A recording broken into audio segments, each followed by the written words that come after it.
All right, so this is a beautiful story, y'all. Apparently, Dr. Phil, as you all know, he went full MAGA recently, and he launched this new MAGA TV network, and it has already crashed and burned within a very, very short time frame. The Daily Beast says, Dr. Phil's MAGA makeover blows up with anti-woke network collapse. They say, Dr. Phil McGraw's attempt to launch his own MAGA-aligned media venture has spectacularly backfired. The 75-year-old TV personality, damn, he's 75? I didn't know that shit. Did you guys know that? 75, goddamn. Who rose to fame through regular appearances on The Oprah Winfrey Show before launching his own talk show, Dr. Phil, in 2002, has run into financial troubles with his cable network, Merit Street Media, resulting in an indefinite hiatus, according to a new report by Slate. McGraw announced the launch of his new venture in November 2023, after his once most watched daytime syndicated talk show ended on CBS. He immediately shifted his focus to primetime programming, telling Deadline he was compelled to engage with a broader audience due to his grave concerns for the American family. The new media company, named after McGraw's respect for the meritocracy on which the country was built, with offices, please, this country is the opposite of a meritocracy, with offices in the Dallas-Fort Worth area of Texas, introduced Dr. Phil Primetime, promising that the show and the network would stand strong and fight for the very soul and sanity of America. In April 2024, McGraw's media network launched in partnership with a religious broadcaster, Trinity Broadcasting Network. Quote, "We are thrilled to embark on this groundbreaking journey by creating a network that is not only widely accessible, but also a hub for diverse, engaging content," said Joel Cheatwood, COO of Merit Street Media, in a statement at the time.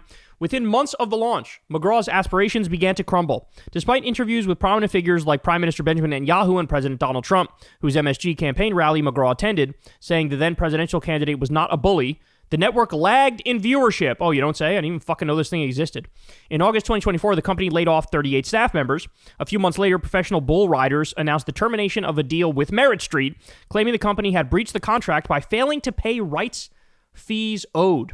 Damn. So if they fired 38 members, understand that's probably like all of their staff even then, right? Like it existed for like a year, then they fired basically all of their staff. And I guess they had to deal with professional bull riders to, play their stuff. And they go, they didn't pay us the money they owed us. Holy shit. In statement, McGraw's company said that Merit Street had agreed to work out its differences with PBR, that's the bull riders, in a confidential proceeding and was surprised by the termination announcement. The breaking point came in June 2025 when the company laid off another 40 employees. Gee, how many fucking employees did he have? Jesus Christ. And went on a summer hiatus, shelving footage of interviews with ICE officials that McGraw, who had become outspoken about the agency, had promised would air following ICE raids in Chicago. So that's right. You guys remember this? Dr. Phil was riding around with ICE agents as they were fucking rounding innocent people up and sending them to concentration camps. He was with them. Well, they're saying that they're sitting on a lot of those things and they haven't released it. I wonder if the national environment led to that, right? I wonder if people despising ICE led to that. A month later, the company filed for Chapter 11 bankruptcy and sued Trinity Broadcasting Network, describing TBN services as comically dysfunctional. Professional bull riders objected to the bankruptcy, citing McGraw's launch of a new entertainment company, Envoy Media, in partnership with Steve Harvey, and alleging he orchestrated the Chapter 11 filing to avoid menacing litigation against PBR and jumpstart Envoy Media. So what they're saying is, the only reason you're filing for bankruptcy is to get out of fucking paying us and to get out of getting sued by us. And so that's why you went into bankruptcy. You had the money, but you fucking went into bankruptcy anyway, and then you just jumped into a new venture with fucking Steve Harvey? Jesus Christ. You know what's crazy? As you get older, what you realize is it almost looks like the majority of people are grifters.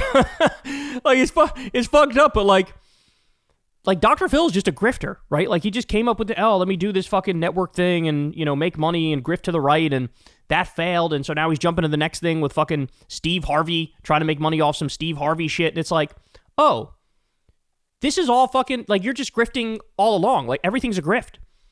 But by the way, this is also what fucking happens when you go right. When you go anti-woke, you go broke. How about that? Trinity Broadcasting Network intensified the blow by filing a countersuit against Merit Street. Wow. So he was going to get sued by the professional bull riders who had to deal with him that he fucking fucked him over on. And he's getting sued by the Trinity Broadcasting Network. That's the Christian TV channel that he originally had to deal with. They alleged fraud and breach of contract. When Merit Street Media launched, Dr. Phil promised to take on what Merit TV deemed the culture war bullcrap with his new venture. The Daily Beast reached out to Merit Street for comment, but received no immediate response. So this is so crazy. Bro, this shit existed for 2 years? It existed for 2 years and went up in fucking smoke, and he's already getting sued by multiple fucking people? it's also crazy now. You go back, you watch those old school episodes of Dr. Phil, and you can see the MAGA underneath, you know? You could see the MAGA lurking beneath. And he's just gotten worse and worse as he's gotten older. And now he's letting his freak flag fly. And, you know, chastising people for not taking personal responsibility. Meanwhile, 17 million people are getting kicked off their fucking healthcare. 3 million people are losing their food stamps. You got, you know, poverty skyrocketing, inflation skyrocketing, unemployment skyrocketing. But this is the type of guy to say, oh, pull yourself up by your bootstraps, fella. I don't know why I made him sound like Bill Clinton, but you get the point.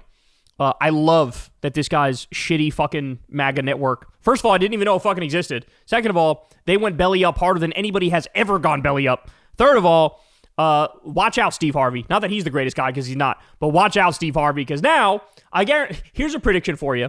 At some point, Steve Harvey and Dr. Phil will eventually either be in a lawsuit against each other or have a very ugly breakup. How's that for a prediction? It's gonna fucking happen. It's gonna fucking happen, because grifter's gonna grift and MAGA's gonna MAGA. Hey y'all, do me a favor and like and subscribe. It helps out big time in the algorithm. Click the bell as well for notifications when videos drop, and watch that video on screen right now. You know you want to.